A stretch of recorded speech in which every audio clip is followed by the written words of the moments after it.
こんにちは。お元気ですか？今日は5月の10日の土曜日ですね。週末ですね。お疲れ様です。ゴールデンウィーク明けのお仕事だったので、ちょっと疲れたなっていう人もいるかもしれないですけれども、季節も良いので、ゆったりと過ごしてたりする人が多いのかな。今回はまた毎月恒例の1ヶ月の生活費ですね。先月4月の生活費の紹介になります。で、いつものように固定費、変動費、社会保険料の順番で説明していきたいと思います。で、最後に1ヶ月の生活費何にどれくらい使ってるのかっていうのを円グラフで出していきますので、よろしければ最後までご覧ください。今回はね、1年間の水道光熱費の推移なんかもね、ちょっと出してみようかなって思ったりしてます。はい。では、先月4月の生活費いってみますね。まずは固定費から。家賃42,284円。地方で 1K のアパートに住んでいます。で、広さは 25.6 平米プラスロフトがついてます。ロフトは 7.5 畳ぐらいなので結構広めのロフトなのでね、収納として使ってる感じですね。はい。続きまして電気代ですね。電気代は 3,525円。電気代やっぱり暖かくなってきたのでちょっと下がってきたかなっていう感じですね。電気代は先月が4,590円だったので、先月より1,065円、今回はねちょっと下がった計算ですね。やっぱ暖かくなってきたからね。で、続きまして、ガス代が7,684円。ちょっとねガス代が高かったのがびっくりなんですよね。先月よりさらに高くなってて、先月が6,243円なので1,441円も高くなっちゃってるんですね。で、だいたいね暖かくなってくるとガス代って下がってくるので、なんでこんなに上がっちゃったのかちょっとよくわかんないですで、ちなみに去年のこの4月のガス代どうだったのかなと思ってちょっと見てみたんですけれども、こちらですね。これは2024年去年のね1年間の水道光熱費の推移なんですけれども、4月のガス代赤い棒グラフですね。やっぱり4月でガクンって下がってるんですよね。で、2月3月が一番高くて、つまり 1,2 月使用分がね一番高かったっていうことになるんですけれども、なのでね4月ぐらいからガス代って結構下がるのに今回は上がってて、なんでかなっていう感じでした。もしかしたらこの湯船、お風呂にシャワーだけじゃなくて湯船に入ったのが2回あったかな、わかんない。多分ないと思うんですけど1回は絶対入ってると思うんですけど、わかんない。何にガスをそんなに使ったのか全然記憶がないので、ちょっとここは謎っていう感じですねはい。じゃあ続きまして、水道料金3,435円ですね。で、水道料金は2ヶ月分をまとめて払う感じなのでね、毎回本来だったらこれ2ヶ月分2月3月使用分の水道料金が6,870円だったんですね。で、それを1ヶ月換算として、2分の1の金額で3,435円っていう形で、ここには載せました。水道料金はね、もう年間通してあんま変わんないっていう感じです。ただね、去年とか一昨年に比べて使ってるのは変わんないんですけれども、なんかねちょっとだけ全体的に値上がりしたような感覚がありますね。で、年間の水道光熱費のさっきのグラフなんですけれども、やっぱり水道料金は3000、3000円からやっぱ後半になって8月ぐらいから3400いくらっていう風にちょっと高くなったりしてますね。ちなみに2023年の年間の水道光熱費を見ると、やっぱりなんか全体的にね3165円とか、安い時は2980円もあったりして、高くても3300円だから、なんとなくね全体的にほんのちょっとなんか上がってるような気がしました。ちょっとよくわかんないから、この辺はどうでもいいかっていう感じですけどそんな感じですね。はい。続きまして携帯電話、1081円、私は楽天モバイルを使ってます。で多分一番安いプランかな。3ギガまでの使用だったら1081円ですっていうプランなので、家ではね Wi-Fi につないでるので、いつも最低料金の1081円をキープしてるっていう感じでございます。はい。続きまして Wi-Fi は5368円、ソフトバンクエアを使ってますね。で、最初の2年間が3679円で、3年目以降に5368円に値上がりするプランっていう感じだったんですけども、もう3年目に入ってるのでこの金額になったっていう感じですね。で乗り換えっていうのも考えてるんですけども、ちょっとね自分の契約を見直してみたら、この Wi-Fi のこの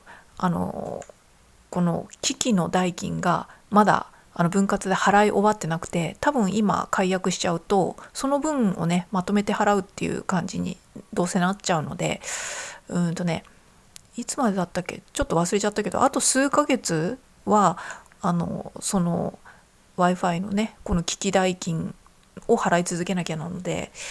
それまではこのまま行こうと思います。でその後ね場合によっては乗り換えとかも考えようかなっていうふうに今思ってますね。そんな感じで固定費は以上でございました。63,377円っていう感じでね、普通っていう感じですかね。はい。では続きまして、変動費ですね。変動費は、まずは食材費から。食材費が24,891円。今回ねすっごい高かったんですよね。だいたい食材費って2万前後っていう感じで思ってるんですけども、とはいえね普通に生活してるとね結構2万あんまいかないってことが今まで多かったんですけども、なんかもう24,891円って今回は高いなって思いました。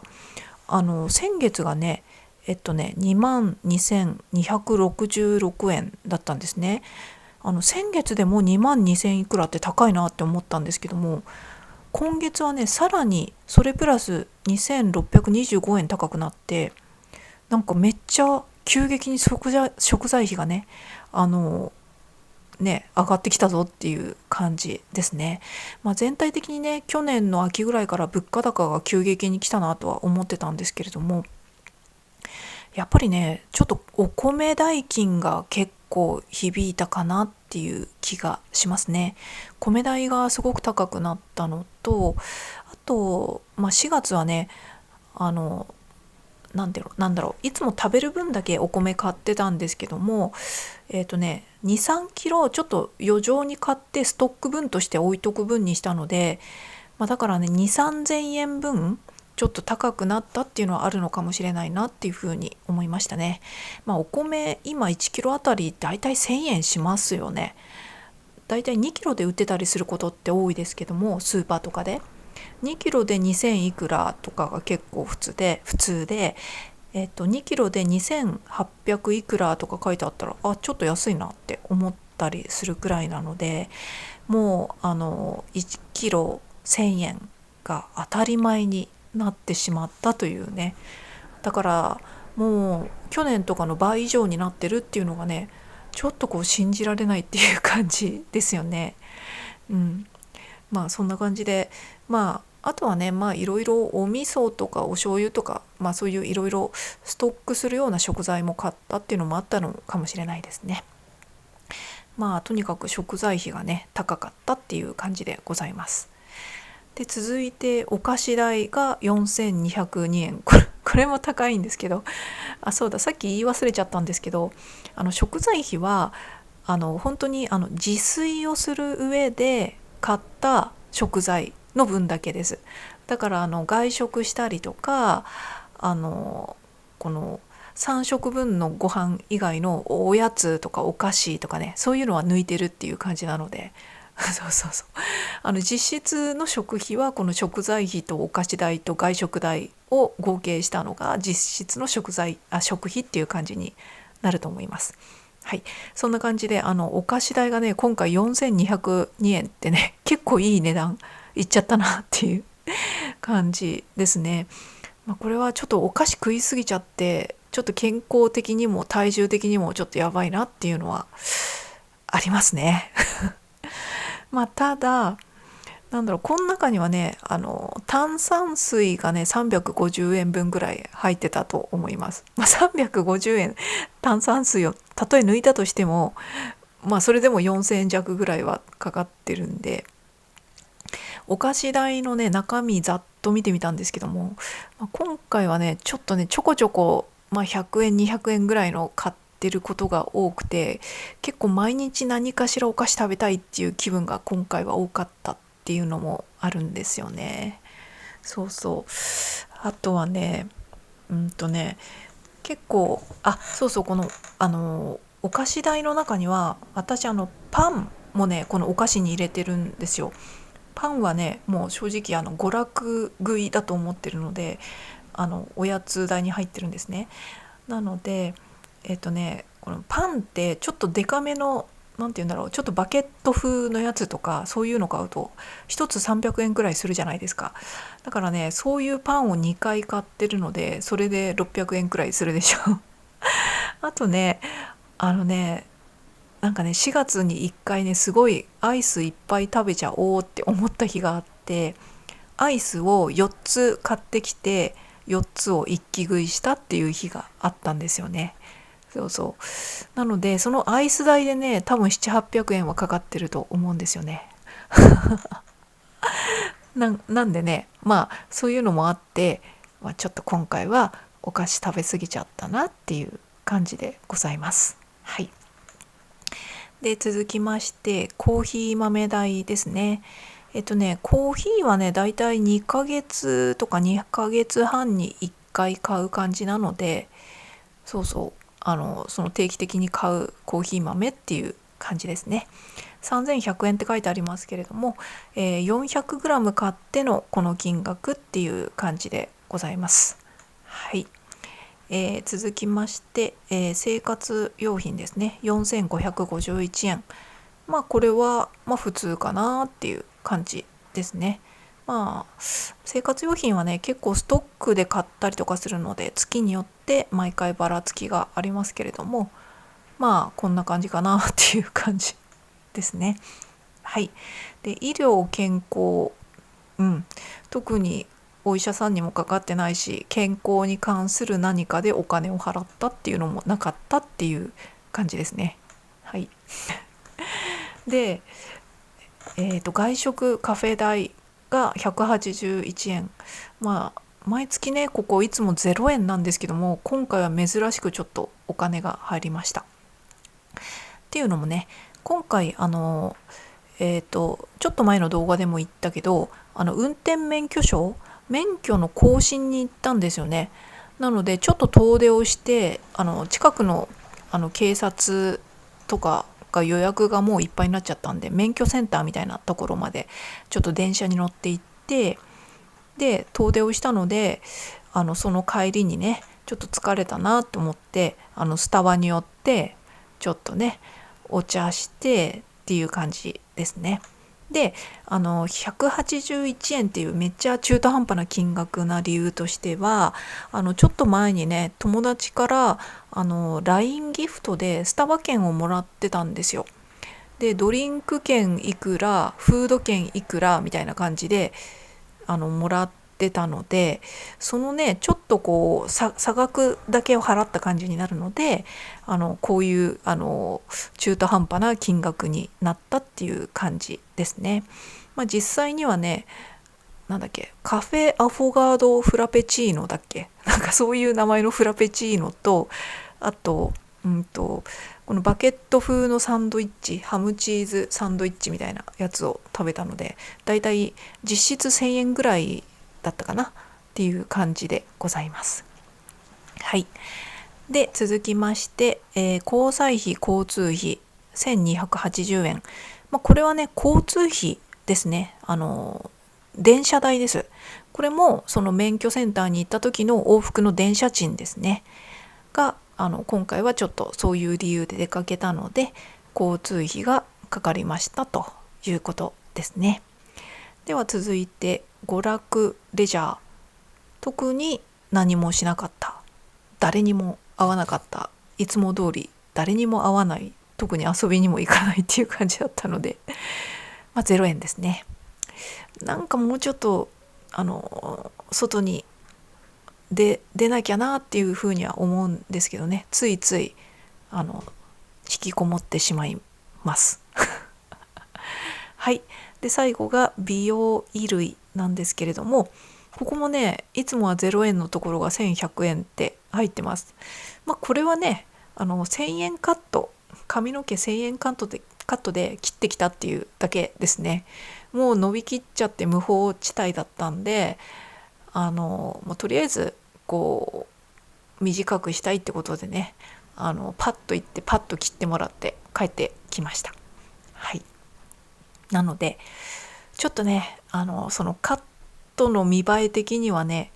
1000円カットだからしょうがないかっていう感じなんだけどね、ちょっとねこうもうちょっとこうしてほしいなっていうのは後々自分で鏡を見て思ったりとかしましたけど、でも別に人にも合わないしね、シャンプーとかするのが楽になったりとかね、もうそれだけで十分っていう感じでございます。美容っていう観点ではないんですってないっていう感じなんですけども、そんな感じで、以上が変動費でございました。39,305円、普通かなっていう感じですね。ただね今回はいつもなかった外食カフェとか交通費とかね、美容衣類っていうのがね入ってきたかなっていう感じですね。自分がねこうなんていうか能動的に何かやろうとかどっか行こうとかそう思ったんじゃなくて、もう免許センターなんてね行かなきゃなんないから仕方なく行ったっていう感じで、髪の毛もねもうそろそろ髪の毛切んないとな、めんどくさいな、でももう切らなきゃなっていう感じで行ったっていう感じでございます。はい。では、次はですね社会保険料ですね。社会保険料は、まず国民年金、これは全額免除にしておりますので0円でございます。全額免除なので払ってないけど、このままいくと国民年金将来もらう額が少なくなるっていうやつですね。後からね効能とかもねしようと思えばできるっていう感じだけど、とりあえず今んとこはこんな感じでずっと払ってませんっていう感じですね。はい。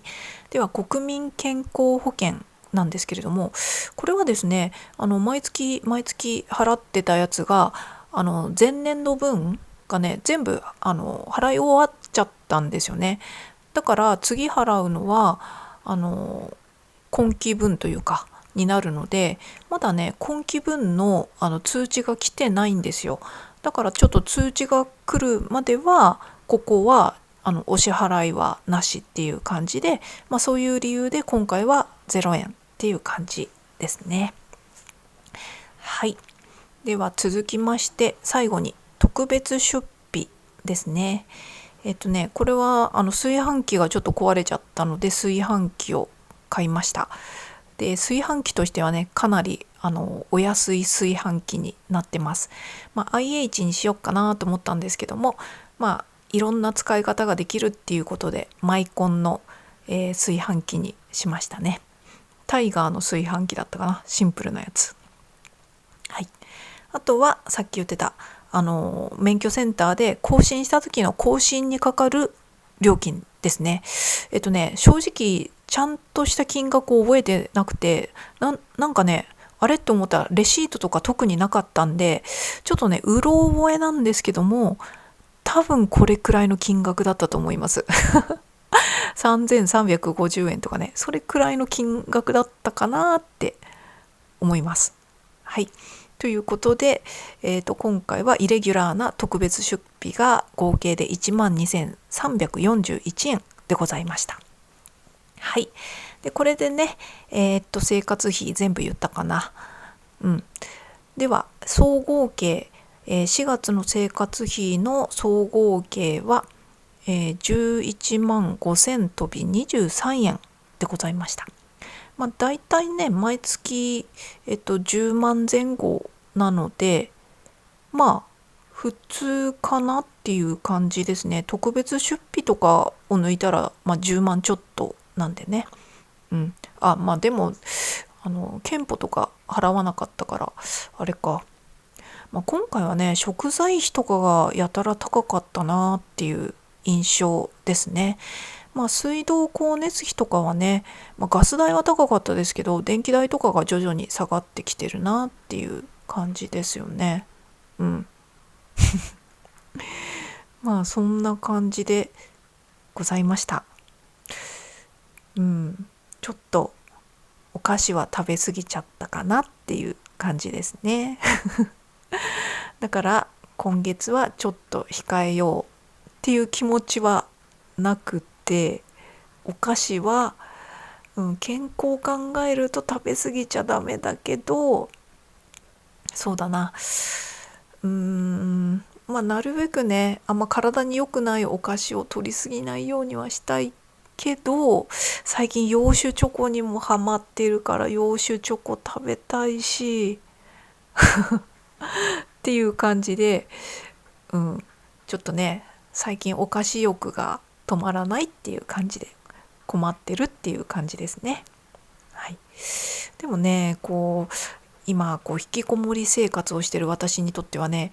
毎日の楽しみってね、結構ね、お菓子とかが結構な割合になってきちゃったりとかするんですよ。だからやっぱすっごいアイス4ついっぺんに食べちゃったりとか、結構ね、本当にうわーって食べちゃう時があるんですけども、なんか太るっていうのももちろんあれなんですけども、私もね、中年期真っ盛りのね、アラフィフ世代なのでね、病気とかね、糖尿病とかね、なんかいろいろ、なんか高脂質系のこの疾患とかね、なんか大丈夫かなとかね、ちょっとそういう心配は思ったりとかしますね。ね、どうしよう、なんかもう、でもね、それが人生の楽しみなので、っていう感じでございます。はい。そうだ。円グラフだ。1ヶ月の生活費の割合の円グラフは、こんな感じですね。はい。今回やっぱりちょっと食材費が多いですね、割合的に。炊飯器買ったりとかそういうのもありましたけれども、でもね、毎月そんなに変わり映えがあるグラフではなくて、これがね、ちょっとお洋服買ったりとかね、旅行行ったりとかしたらね、結構この半分くらいをそういうのが占めたりするとかね、結構変化があったりすると思うんですけども、必要最小限の生活をしているので、いつも変わり映えないなっていう印象かなっていう感じでございます。はい。ということで、以上が先月4月の1ヶ月の生活費でございました。最近肩こりがね、ずっともう慢性的に肩こりがあるなっていうのはもうずっともう感じてたんですけども、いよいよね、ちょっとこれもうきちんとなんていうか対峙しなければいけないなっていう気がしてきました。見て見ぬふりをするべきじゃないっていうか、そろそろ結構やばいなっていうふうに思って、昨日とかもね、パソコン開いてポチポチポチっていろいろやってたり、考えてたりとか、手を動かしたりとかしてたんですけど、その間にも肩こりがきついなとか思って、ついにもうダメだと思って、このノートパソコンをねバタって閉じて、もうでっへーってしたんですよね。だからね、もうもう気合でとかね、そういうのじゃ良くないなと思って、そもそもね、無理やり気合でどうにかしたとしても、絶対に何かこの生産性が落ちるというかね、パフォーマンスは絶対落ちるはずなんですよね。集中力も何%か持ってかれてるはずだし、なのでちょっとね、今もしかしたら優先順位はこの肩こりとかその症状を改善させるっていうことをね、ここをしっかりがっつり対処した方が長い目で見たらコスパはいいというか効率的なんじゃないかっていうふうに思ったし、あとね、体のメンテナンスとかね、そういう意味でも、この健康っていう意味でもね、健康っていうのはね、長い目で見たら何よりも一番の財産のはずなので、そうそう、だからちょっとね、肩こりっていう部分をちょっとどうにかしなきゃなっていう、その場の対処療法とかじゃなくて、ちょっと肩回すとか、ストレッチをするとか、この肩こり用の何あれ塗るやつあるじゃないですか、湿布の代わりに塗るやつ、あれとかでスーッとして結構楽になるんですけども、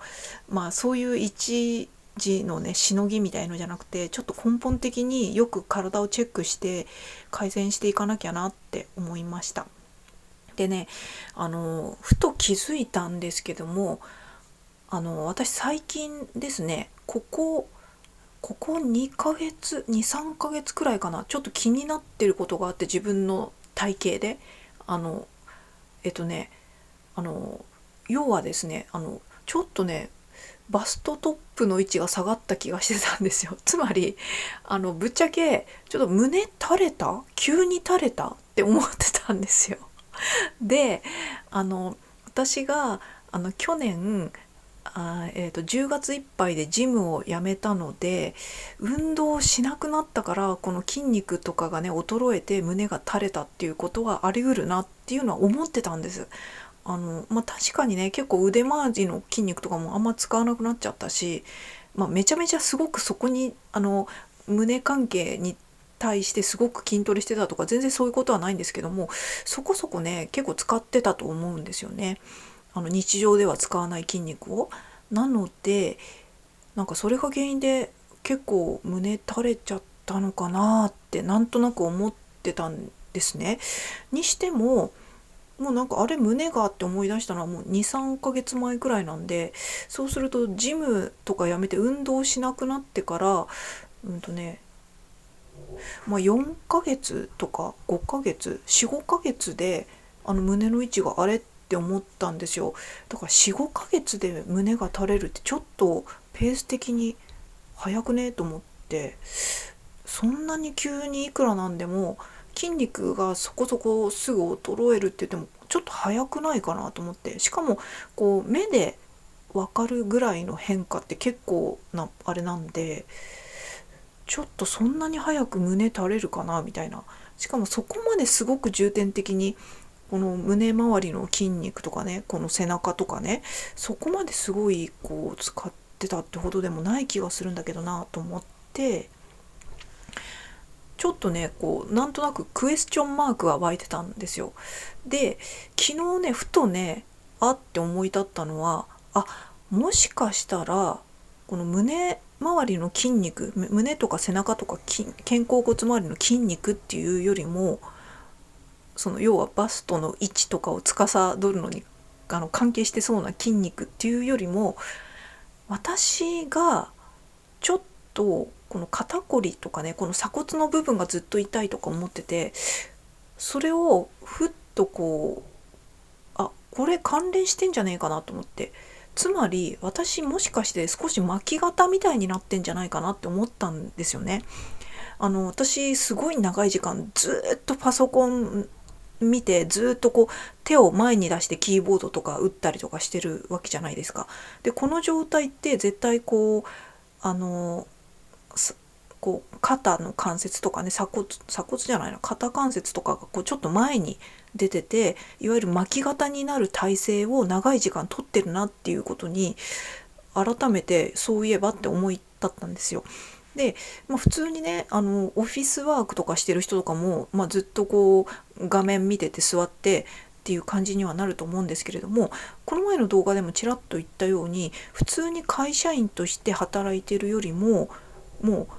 明らかにこう一人でずっとパソコンに向かってる方がこの体勢を維持してる時間とかがめっちゃ長いんですね。そう考えるとすごくね骨格が少しこう肩関節とかがちょっと前になってきちゃってる癖がすごくついちゃってて、それが原因でいわゆる姿勢の問題でちょっと姿勢っていうか肩の位置、肩関節の位置の問題でこう結局はバストトップが下がって見えるし、実際にこうちょっと巻き肩にしてちょっと猫背じゃないけど巻き肩っぽく肩を前にこうギュッとするとこう胸の位置って少し下がるし、逆にちょっとこう肩を後ろ側に背中側に開くと胸の位置ってちょっと上がるじゃないですか。単純にその原理でパッと見ちょっと胸が急激に垂れたとかね、そういうことが起こったのかなっていうふうにちょっと合点がいったんですよね。でもうちょっと体をチェックしてみないとはっきりは分かんないんですけども、多分これだなっていう気がしました。で同時にちょっと肩こりそろそろ本格的にしっかりこう見て見ぬふりじゃなくてちゃんと向き合った方がいいなって思ったところだったので、この肩の痛みとかこの気持ち悪さとか、あとこの特に右の肩関節とあと鎖骨の部分の関節の部分がすごくなんていうかもうなんかね、わかんないけどこう中のこの関節部分の周りの筋が癒着しているような感覚があるので、ここをしっかりもうちょっとほぐして手遅れになる前にどうにかしなきゃなっていう気がしてきました。だからちょっとね体をもうちょっとよくチェックしていくつかのエクササイズをしてこの肩関節とかどこがどういうふうに動いててこうなってるのかっていうのをちょっとなんかいろいろチェックしてみて、いろんな対策をちょっとずつやってみて、どれがこうだとかこうしたらこういう症状が少し良くなったとか、そういうのをね自分の体で確認しながらちょっとずつね最適解を自分なりに見つけて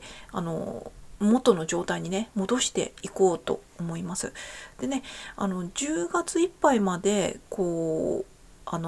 なんだ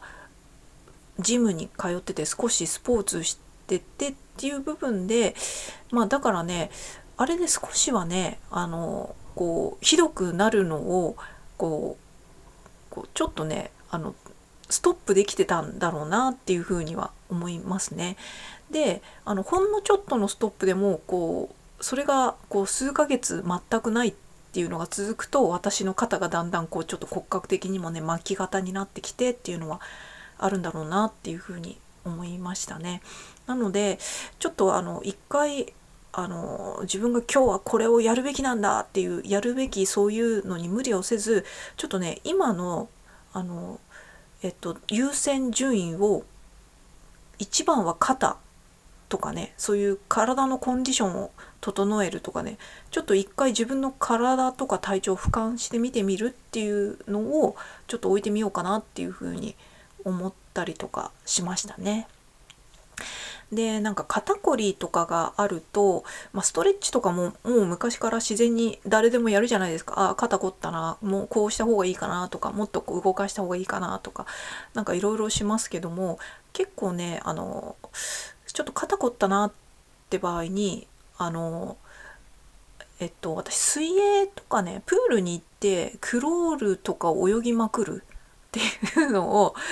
ちょっとこう強引な方法として一回そういうのを入れるとちょっとね良くなるきっかけになるというかね、もちろんその1回じゃならないですけどきっかけになるフックがかかるような感じがして、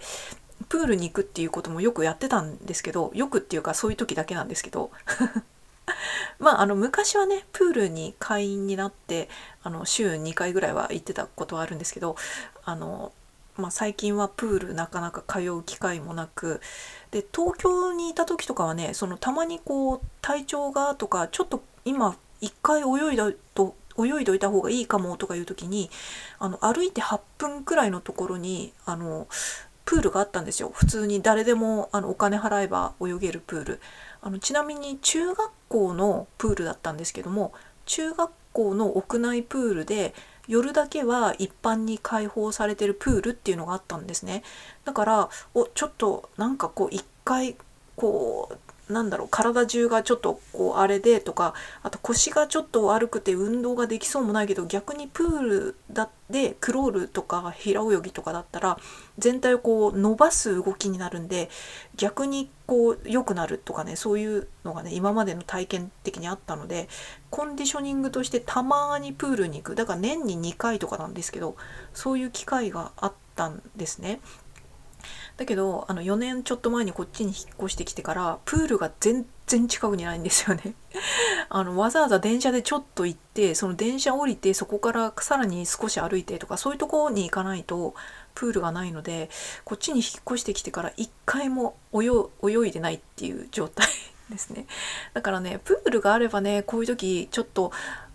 何回かプールに行ってこうグイッとその何かのフックを引っ掛けてこの良くなるフックになるんですけど、そういうのもなくてちょっとあれだなって思ったりとかしました。あとね銭湯とかがね全然この周りにないっていうのもちょっとあれで、お風呂とかもいわゆるちょっとこうなんていうの、ちゃんとしたお風呂施設みたいな、ちょっとなんかそういうところに行かないと要は娯楽で行く風呂施設みたいなねところまでわざわざ行かないとないっていう感じで、風呂にも気軽に入れないっていうのがあれかなって思いましたね。もちろん自分家でねバスタブに湯船張ってっていうのはあるんですけども、東京とかにいた時はね東京って結構銭湯多いんですよね。だからね私もね家から何メートルだろう、100メートルくらいかな、100メートル離れてないくらいのところに銭湯があって、だからなんとなくこう全身の血行とかね、疲れが溜まったなとかね、そういう時はね銭湯に気軽に行ったりとかしてて、意外とそういうコンディショニングがねできてたんですよね。プール行ったり銭湯行ったりとかね、たまにね。それがね今住んでるところはないので、ちょっとそういうところがネックだなって思いました。気軽にねそういうのが、車持ってたらねちょっとぐらい遠くても車でふいって行って、ちょっと温泉施設で半分レジャーみたいな感じで楽しんでくるっていうのもできたと思うんですけどもね。そんな感じでプールもお風呂も湯船は自分家で疲れるけどなくて、それがちょっとネックだなーなんて今日ちょっとちらっと思ったりとかしましたね。なんだろう、だからちなみに毎朝簡単なヨガっていうのは習慣的にやってるんですよね。これもね多分私が今のちょうど1年くらいになるんですけど、タスクをやり始めて毎日自分家でパソコンにつきっきりになるっていうのを始めてちょうど1年ちょっとぐらい経つんですけど、やっぱね最初2、3ヶ月してねすごい肩こりとかやっぱずっと座り続けてるんでちょっと体調的にちょっとっていうのも出てきたんで、それを改善する方法としてなんとなくヨガを習慣的にやり始めて、今では毎朝10分ほどの簡単なこう辛くない朝なんでね、こうストレッチ的なものが多い朝ヨガをねやるようになったんですよ。よっぽど今日はちょっともう体調がとかいう時でない限りはもう毎回やってて、本当はね寝る前とかにやるといいと思うんですけど、私寝る前とかねなんかいろいろやる気がないんですよ。なんかもダラダラしたいんですよ、漫画とか読んでヨガですらやりたくないんですよ。だからまあ夜もやった方がいいんですけど、とりあえず朝ヨガだけは続けてて、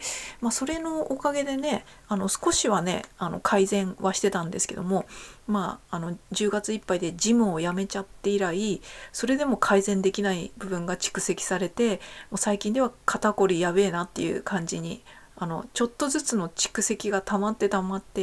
ちょっと肩こりだなっていうのが結構最近辛いなってなって、そろそろやばいなっていう感じで、ちょっとの積み重ねが重なって最近肩こりやばいと。そしておそらくこの急に胸が垂れたっていうのも見た目的にね、多分巻き肩が癖になってしまってるっていうのが原因じゃないかなっていうのをね思ったので、それを改善するっていうのをねちょっとやっていこうかなって昨日の夜ぐらいから思ったっていうお話でございました。そうそう。で結局ね、この肩こりとかね、肩こりとかってもう四六時中この肩が気持ち悪いなとか、そういう感覚が四六時中ついて回ってるじゃないですか。それこそこう生活のコスパが下がりますよね。もちろんパソコン開いて何かやってて、そういう仕事をやってる時とかでもこうちょっとしたこのパフォーマンスは下がってるだろうし、朝起きて気持ちいいなって思った時とか、美味しいなっていうものを食べた時とかでも、四六時中どこかしら肩こってんなっていうのがあったらもったいないですよね。こう生きてる上でのパフォーマンスが下がるんで、いつも肩こってると、そういう意味ではやっぱここを一回ねこうどうにかしときたいなっていうのは思いましたね。あとね、これは個人的に思ってることなんですけども、結局ね肩が凝ってたりとか、このストレスとも言えないぐらいなちょっとしたストレスとかでも、そういうのが原因でそれを紛らわすためにすっごい甘いもの食べたいなとか、そういうのもあるんですよ。で私がねそもそもストレス関係を結構食べるものを食べることによって解消するタイプっていうのもあって、なんかちょっとこう肩こってんなとか思ったら、なんかちょっとねチョコ食いたいなとか、そういうのに結構つながってたりとかするんですよね。でそういう面ではちょっと思い当たるのは、私最近ねコーヒーを飲む頻度が増えちゃってるんですよね。で別にね健康的に悪いほど全然増えてないんですよ。もともとね週に2回ぐらい飲んでたのが、最近はね多分週4回か5回ぐらいは飲んでますね。もしかしたらほぼ毎日かな。とにかくね倍ぐらいにコーヒー飲む機会が増えたんですよ。でその飲みたいなっていう時は、今までだったら純粋にコーヒーが飲みたいなっていう感じで飲んでたんですけども、最近はねこうパソコンでなんかいろいろ頑張ってる時に肩が辛いとかね、そういう時のいわゆるこのドーピングとして飲む機会が、そういう感覚でついコーヒー飲みたいって思ってるっていうのがあるんですよね。コーヒー美味しいし飲むとハッピーになるから飲みたいなみたいな、つまりゼロの時点からプラスになりたいから飲むっていうよりも、マイナスの時点からドーピングしてどうにかゼロのところまで戻ってくるためにこう飲むっていうね、ハッピーじゃないコーヒーの飲み方を結構しちゃってたなっていうのもあって、だから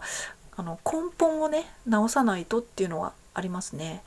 だからこうもちろんねちょっと肩つらいなって時にコーヒー飲むとちょっとね紛れるっていうのもあるし、あとこう肩がつらいせいで自分がやってるこのタスクのねこの集中力が切れるとかね、そういう時にやっぱコーヒーってねドーピング効果もあるので、ちょっとねごまかして頑張れるっていうのもあるんですよね。だからそういう意味でコーヒーの飲む回数が増えたっていうのは、ちょっとこれっていかがなもんでしょうってちょっと思ってる部分がもともとあったのでね。だからコーヒー自体をね毎日飲むとかね、週に5回飲むとか6回飲むとかね、全然健康上問題ないんですよ。そこは別にいいんですけども、ただ飲んでる時なぜコーヒーが欲してしまってるのかっていうこの状況がね良くないなっていうのを、根本原因をまず見つめなければなっていうふうに思ったと。でなんとなくねこう仕事とかお金につながるタスクとかをねちょっとこう手を緩めたりすると、そこでサボってるな自分っていうふうについ思ってしまうじゃないですか。だからこうコーヒーとかでドーピングしたりとか、もしくはこう無理やりこう気合とかね我慢とかで推し進めるのが美徳です、正解ですみたいなね、そういうこう呪いみたいなものがもう小さい頃から染みついちゃってはいるんですけれども、でもやっぱりねこう結局それってすごく頭悪いなっていうか効率的ではないし、結果的に絶対パフォーマンス下がってるし、労力に対して辛いところを頑張ったとか、労力に対しての成果とかをこうなんていうかこうロジカルに計算してるわけではなくて、こうただの根性論になってしまってるみたいな、なんか頑張った自分を自分で認めてあげられるっていうかね、許してあげられるみたいなね、意味不明なただの自己満みたいな感じになっちゃってるので、なんかこういう頭悪いループにはまってきたらちょっとやばいなと思いました。だからこれこそ私の中でも戦略的怠惰っていうのを思い出して、この場合は具体的には怠惰ではないんですけれども、こう頭のいい休息とかね、頭のいいこう立ち止まりというかね、なんかねそこでちゃんとちょっと方向とかね舵を一回切り直して、こう冷静に自分を見て本当に生産的なのは何だっていうのをね、こう空の上から俯瞰して考えたいなっていうふうに思ったりしましたね。でそれがね自分にとって楽だったりとか、ちょっと手を抜いてて楽だなとか思ってても、それが実は生産的だとかねいうこともあったりすると思うので、そこはねこの変な律し方する必要はないなっていうのをねこう俯瞰してみたいなっていうふうに思ったりしたっていうね、ちょっとなんだろう、ちょっとまたちょっとよくわかんないこと喋っちゃったなって思うんですけど、とにかくちょっと肩が怒ってて、これ巻き肩が原因かもなって思って、でこうちょっと急にこのバストトップが、ね、下がったように見えて、こう見た目がね乳が垂れたっていうね、ちょっとそこでガーンって思ったっていうのもあったけど、これは単純にこの巻き肩になってる関係でそうなってる、つまり肩こりとか最近のそういうのが全部つながってるんだろうなとかね、そういうふうに思い当たって、ちょっとねそういうところからやっていこうかなっていうふうに思いましたっていうお話でございました。はい、それではまた。